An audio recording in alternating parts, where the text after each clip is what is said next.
Madame, monsieur, bonjour, Longchamp, le retour. Nous voilà de nouveau sur l'hippodrome du Bois de Boulogne, considéré à juste titre comme le temple du plat.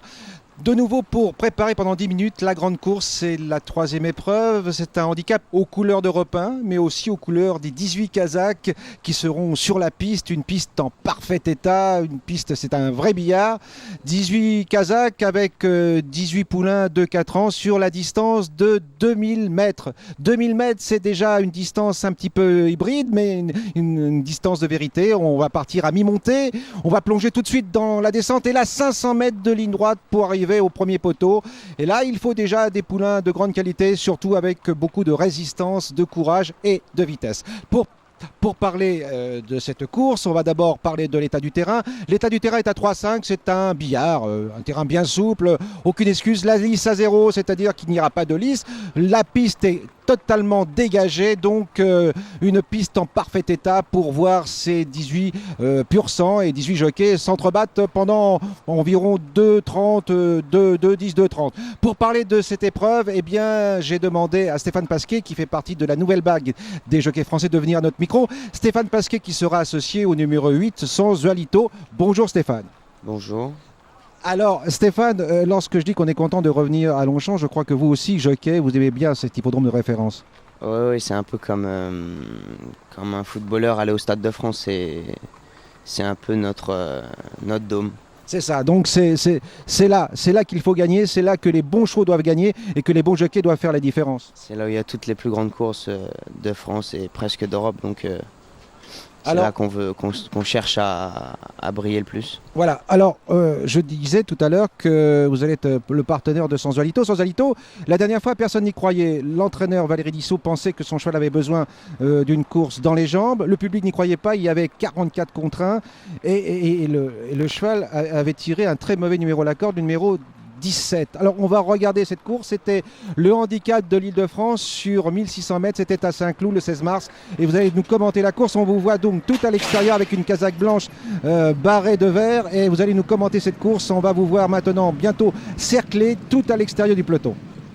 J'ai tiré un mauvais numéro de corde, mais bon, au départ je m'attendais à ce que ce soit un peu compliqué pour ce cheval qui a tendance à être un peu brillant.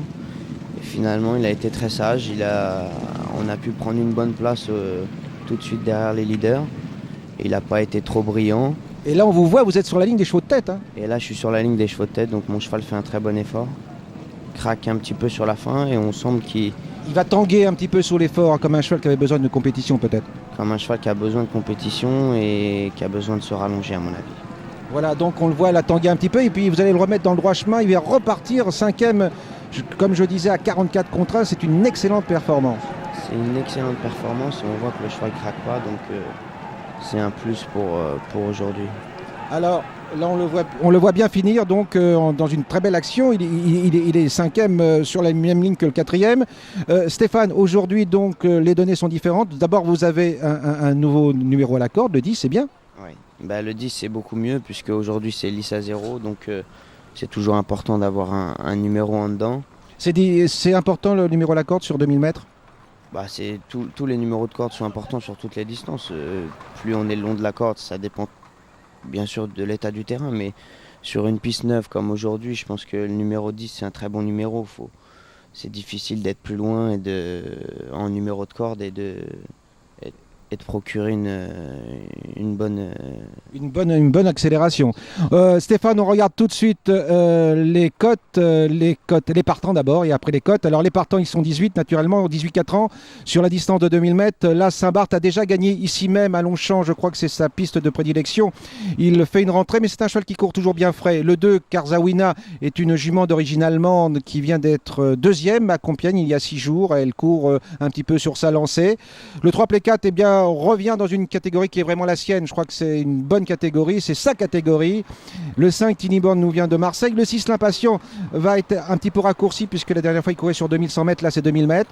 Madame Rose effectue elle aussi une rentrée. Elle avait montré beaucoup de moyens l'année dernière à ce niveau de la compétition. Le 8 Zanzualito, on en vient d'en parler. Le 10 Marlix sera monté par Vincent Vion. Le 12 Angarade est un cheval, un bon finisseur. C'est un cheval qui va certainement aimer ce profil.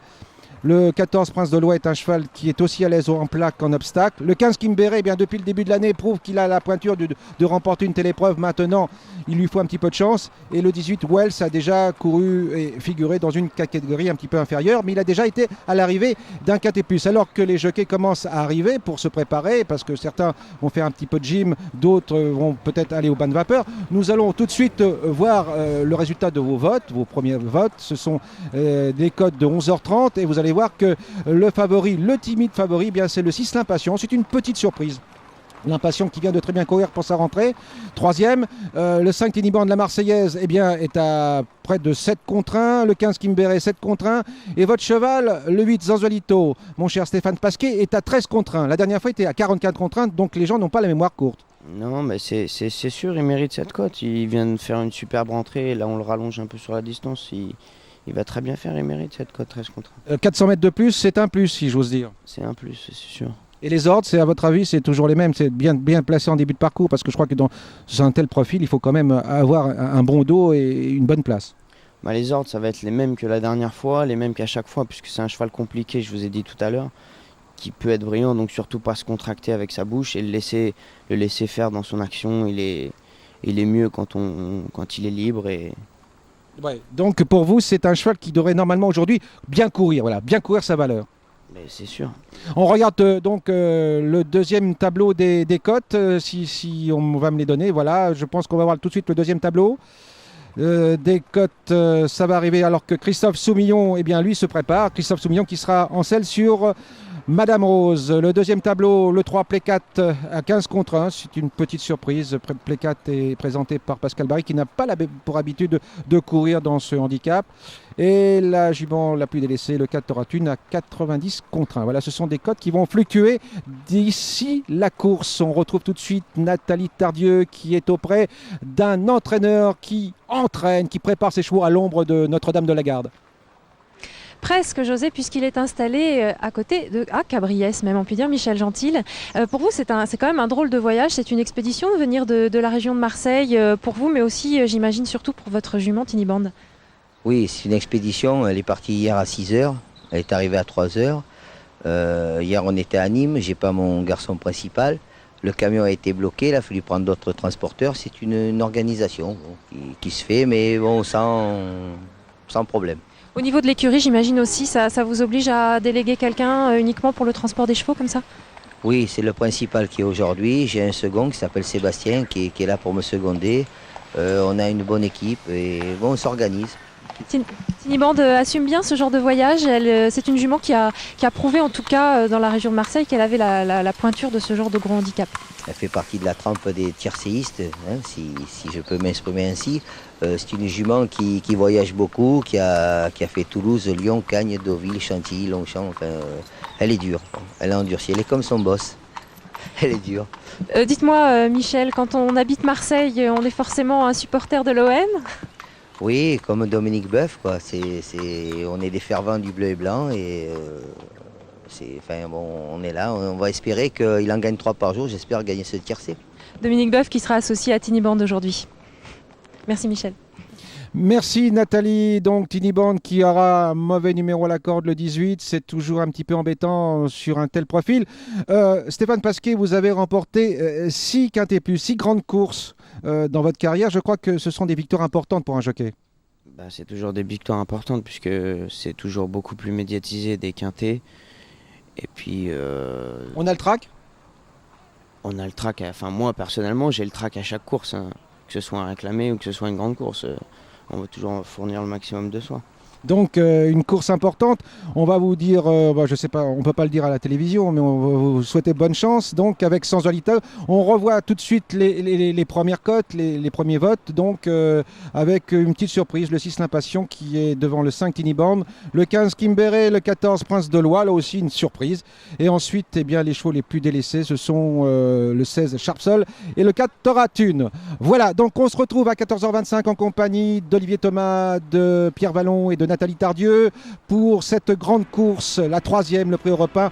C'est en clair et sans décodeur. À tout à l'heure.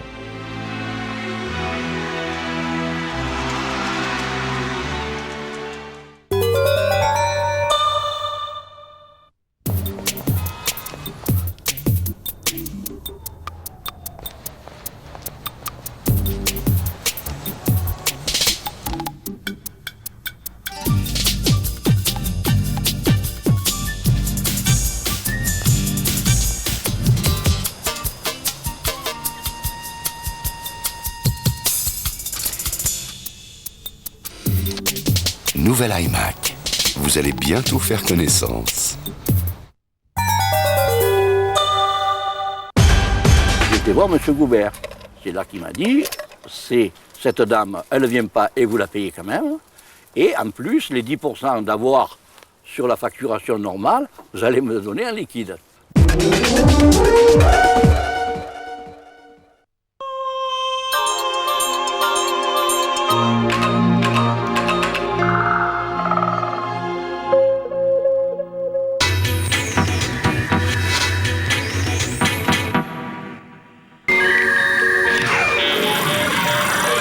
Pagezone.fr, à ton service, Mzelle. Attends, c'est l'heure de la météo. Bonne nouvelle, aujourd'hui la chasse aux œufs ne se fera pas avec des bottes en caoutchouc, cependant ce ne sera pas nécessaire de sortir avec une casquette vissée sur la tête. Helios se contentera du service minimum. Voici une après-midi très nuageuse sur l'ensemble du pays, particulièrement sur les côtes de la Manche où des averses se développeront. Et puis voici le retour des orages sur les reliefs de l'Est et sur les Pyrénées. Température idéale pour ne pas retrouver vos petits chocolats liquides. 13 degrés à Cherbourg, 16 à Lille, 17 à Paris, Nice et Ajaccio et 19 degrés à Toulouse. Passez un très bon dimanche de Pâques. On se retrouve ce soir. Tout de suite, le journal de Samuel Etienne. À tout à l'heure. Alors, maintenant, je voudrais... Pagejaune.fr, les pages jaunes sur Internet.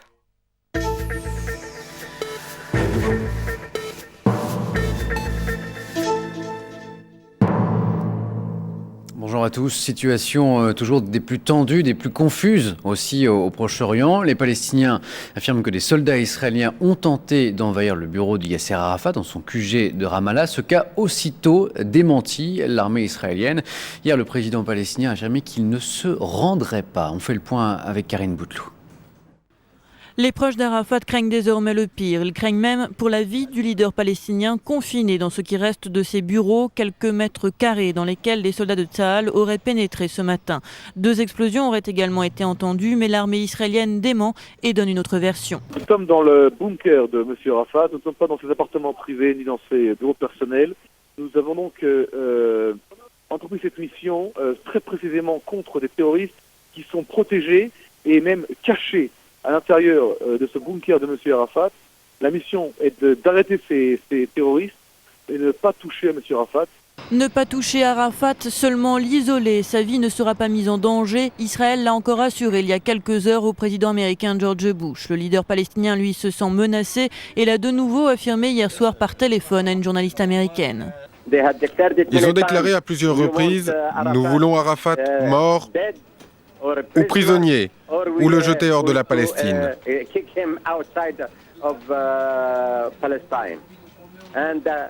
La réponse que je leur ai donnée, c'est que je n'avais qu'un seul choix, devenir l'un des martyrs palestiniens. La suite des opérations israéliennes doit être décidée aujourd'hui lors du Conseil de sécurité présidé par Ariel Sharon. L'armée devrait y obtenir l'autorisation d'occuper d'autres villes et des camps de réfugiés palestiniens. Et Jean-Paul II vient de lancer un nouvel appel en faveur de la paix au Proche-Orient à l'occasion de son traditionnel message Urbi et Orbi, son message à la ville et au monde depuis la place Saint-Pierre. À la fin de cette messe de Pâques, le pape a notamment dénoncé la guerre qui ne résout rien. Les représentants de la communauté juive de France dénoncent une hausse de l'antisémitisme dans notre pays. 2 nouveaux incidents ont eu lieu hier, près de Toulouse. Un inconnu a tiré plusieurs coups de feu contre une boucherie cachère sans faire de blessés. Et puis à Villeurbanne, 2 jeunes de confession juive ont été agressés par 2 personnes qui seraient d'origine maghrébine. Ces incidents surviennent après une attaque à la voiture bélier vendredi soir contre une synagogue de Lyon. Un attentat condamné par Lionel Jospin hier depuis la Guadeloupe. J'ai exprimé déjà ma révolte à l'égard de cet attentat lâche et absurde contre un lieu de culte. C'était une action apparemment organisée, préméditée. Nous chercherons à en découvrir et à en punir les auteurs. Nous sommes au moment où la communauté juive fête Pessah, les Pâques juives, où les catholiques, d'autres, se réunissent pour Pâques. Et je rappelle aussi que le respect des religions, la tolérance entre nous font partie des principes essentiels de la République. Lionel Jospin qui poursuit ce dimanche sa tournée éclair aux Antilles, en Martinique. En Grande-Bretagne, comme à l'étranger, on salue son courage, son élégance, sa dignité. Un hommage unanime à la reine-mère Elisabeth, décédée hier à l'âge de 101 ans. Queen Mum, le membre le plus populaire, le plus respecté de la famille royale britannique, le symbole d'une certaine idée de la monarchie, héritée de la grande époque victorienne. Habiba Mguizou. La reine est morte, c'est la une de tous les tabloïds anglais ce matin. Ils rendent un vibrant hommage à celle qu'ils surnommaient tendrement la Queen Mum. Lady Elizabeth Bowes-Lyon est célébrée telle une star de cinéma. Elle fait les gros titres. La presse s'interroge comment le prince Charles se remettra de la perte de son guide spirituel ou encore comment notre nation pourra lui faire ses adieux. Car elle était immensément populaire, la reine-mère, auprès des journalistes, entre autres qui l'appelaient la duchesse souriante.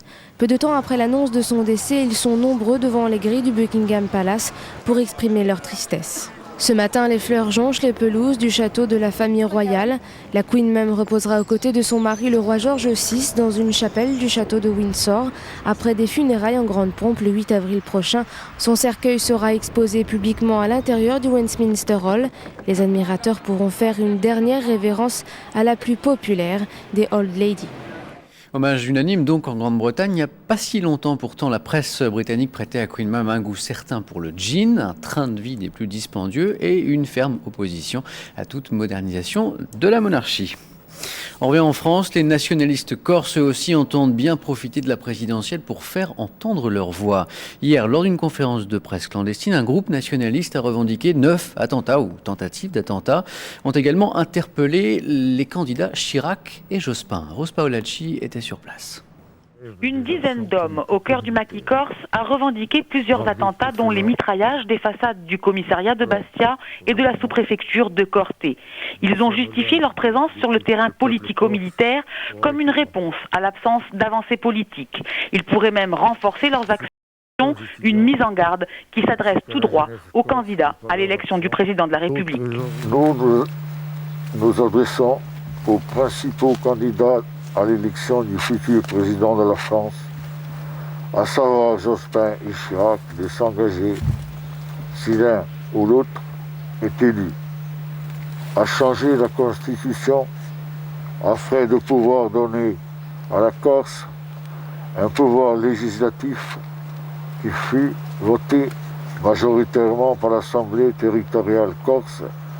Les clandestins ont à nouveau réclamé l'amnistie des patriotes corses et la libération des prisonniers conditionnables. Une allusion à peine voilée au cas de Charles Pierry, détenu dans le sud de la France et dont la sortie de prison a été refusée. À quelques jours du voyage du Premier ministre dans l'île, cette conférence de presse rappelle, si besoin était, que le bras de fer continue. Nous sommes loin de décréter une trêve de nos actions militaires, ont conclu les clandestins. Les clandestins se groupent jusqu'au bout, ils ne portent même pas de nom. Le groupe sans nom, c'est ainsi d'ailleurs qu'il est présenté sur l'île de Beauté.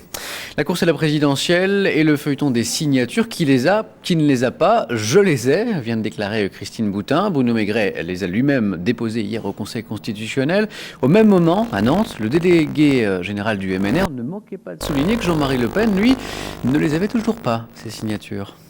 Nous sommes très confiants, quel que soit le cas de figure, avec ou sans Jean-Marie Le Pen, avec ou sans Pasqua, tout ça, on verra bien. Je dois dire d'ailleurs que quand M. Maigret dirigeait la campagne de M. Le Pen, en 1988 et en 1995, M. Le Pen avait ses signatures. Bon.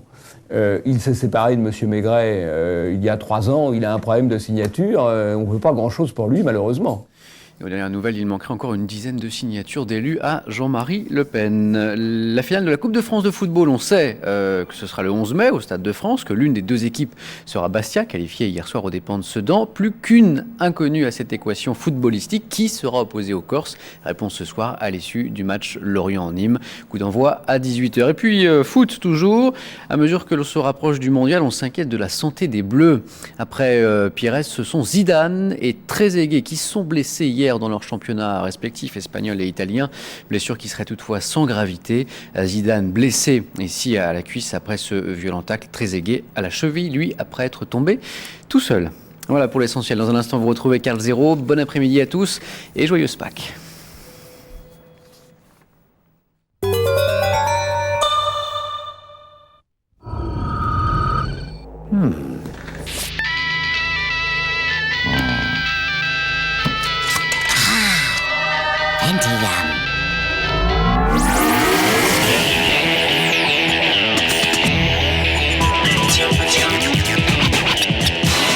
Maintenant, mixez votre son numérique comme un DJ. Grâce au processeur Intel Pentium 4, au centre de votre monde numérique.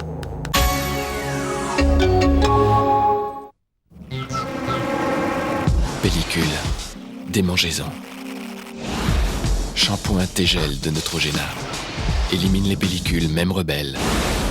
Et laisse vos cheveux doux et faciles à coiffer. Développé avec des dermatologues, shampoing antipelliculaire Tegel de Neutrogena. Ce qui distingue notre Emmentaler suisse, c'est pas seulement son incomparable goût de noisette, non, c'est la Suisse. Fromage de Suisse, plus de Suisse dans le goût.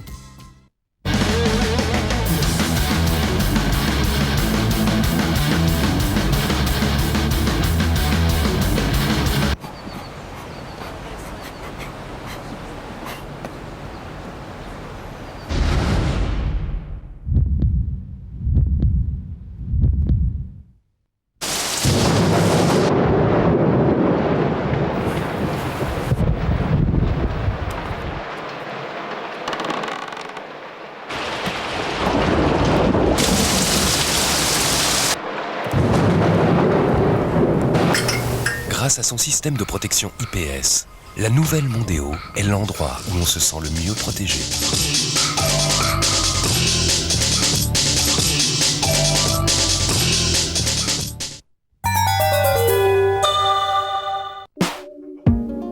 Attention, changement de programme. En raison des intempéries, le match Marseille-Auxerre sera rejoué le 1er avril.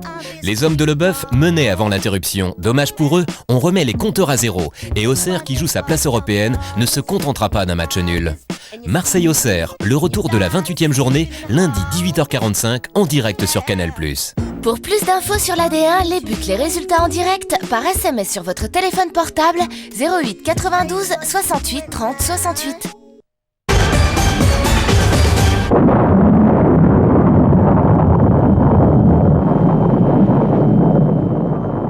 Plus que 2 jours et vous allez voir un vrai journal télévisé. Le vrai journal des présidentielles, dès mardi chaque soir 19h40 en clair.